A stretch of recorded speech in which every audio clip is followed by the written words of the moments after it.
SDGs కళాశాలలో తెలుగు భాష దినోత్సవం ఘనంగా జరిగింది. ఈ కార్యక్రమంకు ముఖ్య అతిథులుగా డిగ్రీ కళాశాల ప్రిన్సిపల్ జేఎస్విఎస్ ప్రసాద్, ఎంబీఏ కళాశాల principal doctor A Nagendra Kumar ముఖ్య అతిథిగా పాల్గొన్నారు. మరియు NSS POB Rajanna, NCC officer భక్తులు మాట్లాడుతూ మనం ప్రతి ఏటా ఆగస్టు 29న తెలుగు భాష దినోత్సవం జరుపుకుంటున్నారు.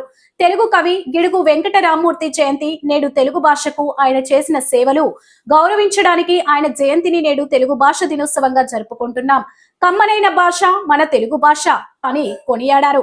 గ్రాంధిక భాషలో ఉన్న అందాన్ని తెలియజెప్పిన మహనీయుడు, వ్యవహారిక భాష ఉద్యమ పితామహుడు గిడుగు రామ్మూర్తి అని కొనియాడారు. ఈ కార్యక్రమంలో ఎన్ఎస్ఎస్, ఎన్సిసి విద్యార్థులు మరియు అధ్యాపకులు పాల్గొన్నారు.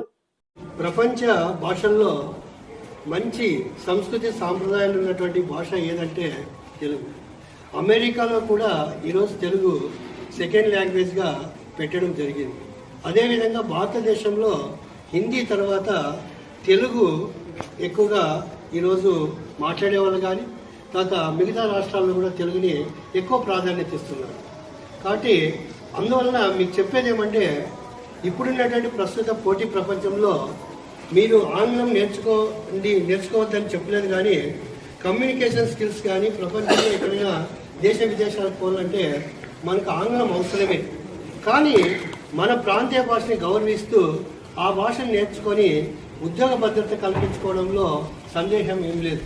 కానీ మనం ప్రస్తుత కాలంలో ఎక్కడ చూసినా మన భాషకి అద్భుతమైనటువంటి మంచి ప్రతిభ కలిగినటువంటి భాష. ఈ భాషకి ఎక్కడైనా ప్రాధాన్యత ఉంది.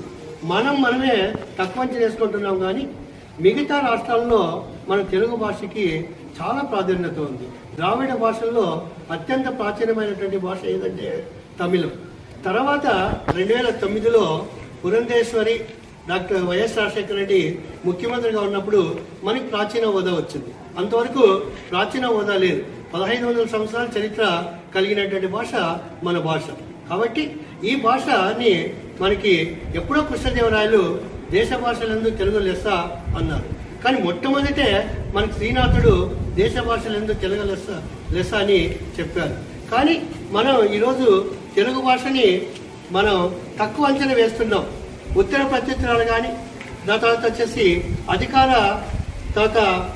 అధికారులు కానీ అందరూ తెలుగు ప్రాధాన్యత ఇచ్చి తెలుగు భాషలోనే ఉత్తర ప్రత్యుత్తరాలు జరిగి తర్వాత భాషకి మంచి మొదటి ప్రాధాన్యత ఇచ్చినట్లయితే మన భాష నిలకడగా నిలబడుతుందని నేను ఈ శుభ సందర్భంగా మీకు ఆశిస్తున్నాను. ఇంటా బయట, అమ్మ నాన్న అనేటువంటి పదాలు, చిన్నాయన పెద్దనాయన, తమ్ముడు, తర్వాత వచ్చేసి ఇటువంటి పదాలని మీరు ఎక్కువగా ఉపయోగించాలి. బ్రదర్, మమ్మీ, డాడ్ ఇటువంటి పదాలకి దూరం పెట్టండి. మన ఇంటా బయట మన బంధువులందరూ కలిసినప్పుడు మనం తెలుగులోనే మాట్లాడాలి. మన భాషను మనమే గౌరవించకపోతే ఎవరు మనం గౌరవించరు. అంటే పరాయి భాష కంఠద్దాలు లాంటిది, మన భాష కళ్ళు లాంటిది. దానికే మనకి మాతృభాష తల్లి పాలు లాంటిది, పరాయి భాష పోతుడి పాలు వంటిదని కోమరాజు లక్ష్మణరావు మనకి ఎప్పుడో తెలియజేసినారు. కాబట్టి మన భాష మనం ప్రేమిద్దాం, మన భాషను గౌరవిద్దాం. తర్వాత వచ్చేసి మన భాషలోనే మనం మాట్లాడుకుందాం. బయటికి పోయినప్పుడు పరాయి భాషలు కానీ ఎక్కడ మాట్లాడదాం. తమిళనాడు చూడండి, కర్ణాటక చూడండి, మహారాష్ట్ర చూడండి, వాళ్ళ భాషలకి ఎక్కువ ప్రాధాన్యత ఇస్తున్నారు. తమిళనాడులో ఎక్కడ పోయినా ఓ ఇంగ్లీష్ పదం కనబడదు. ఎక్కడ పోయినా తమిళమే. మనల్ని మన భాషని గౌరవించాలి, ఇంత బయట గౌరవించాలి. అప్పుడే మన భాషని గౌరవించినట్లయితే. గిడుగు వెంకట రామ్మూర్తి గారు అసలు తెలుగుకి ప్రాధాన్యత లేని రోజుల్లోనే మంచి రచయితగా, కవిగా, అంటే మద్రాసు రాష్ట్రాల్లో ముఖ్యంగా ద్రవిడ భాషల్లో తెలుగును తొక్కాయాలని చెప్పి చాలామంది ప్రయత్నించారు. అయితే దానికున్న ప్రత్యేకత దానంతటదే జీవం పోసుకుంటూ ఇప్పుడు ప్రపంచంలో మన ఈ ద్రవిడ భాషల్లో నంబర్ 1 భాషగా ముందుకు. అలాంటి భాషను వ్యవహారిక భాషలో ఉండాలి, గ్రాంధికంలో ఉంటే అది కూడా సంస్కృతంలాగా కనుమరుగైపోతుందని ఒక ఉద్యమంలాగా తీసుకుని వచ్చారు పిడుగులు. కాబట్టి ఈ వ్యవహారిక భాషను మనం ఇప్పుడు కాపాడుకోవాలి. అయితే ఈ భాష కూడా ఎలా అయిపోయిందంటే షిఫ్ట్గా మారుకుంటూ వచ్చింది. ఇప్పుడు నడుస్తున్న వ్యవహారిక భాష కూడా అంత మంచిగా లేదు. భాష పట్ల మనం ధ్యాస పెట్టాలి, మంచి భాష మాట్లాడాలి. భాష బాగుండాలి, భాషను మనం ప్రేమించాలి. ఈరోజు ఇద్దరు మాట్లాడుకుంటున్నారు భాష అని అంటే చాలా చక్కగా మాట్లాడుకుంటుంటారు. ఈ గేటు దగ్గర మన పిల్లలు మాట్లాడు భాష ఉంటుంది. ఈ బూతు భాష ఇప్పుడు జరుగుతున్నదంతా బూతు భాష, అది ఎక్కడ కూడా లేదు. అలాంటిది మనం మాట్లాడకూడదు.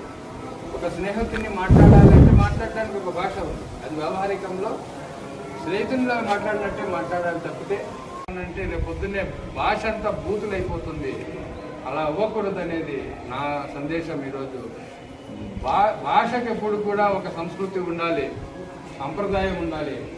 ఇవి రెండూ లేకుండా మనం భాష మాట్లాడుతున్నామని అంటే మనం పక్కదారి పట్టినట్టే. అంతేగాని తెలుగు మాట్లాడుతున్నామని భ్రమలో పడుతూ మనకు తెలియని ఒక తెలుగు మాట్లాడేసామంటే రేపు పొద్దున పెద్ద చిన్న అనేది ఉండవు, అక్క చెల్లెలు అనేది ఉండదు, ఆడ మగ అనేది ఉండదు. వీటన్నిటికీ కూడా భాష చాలా మంచిది. ఈ భాషే ఒక మంచోన్ని మంచిగా చూపిస్తుంది, చెడ్డోన్ని చెడ్డగా చూపిస్తుంది. ఈరోజు మనకు ఊత పదాలు ఏమైపోయినాయో తెలుసు.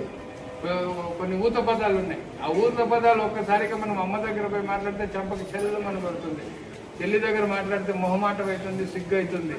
కానీ కొన్ని దగ్గర అలాంటివి సర్వసాధారణంగా వాడుతున్నారు.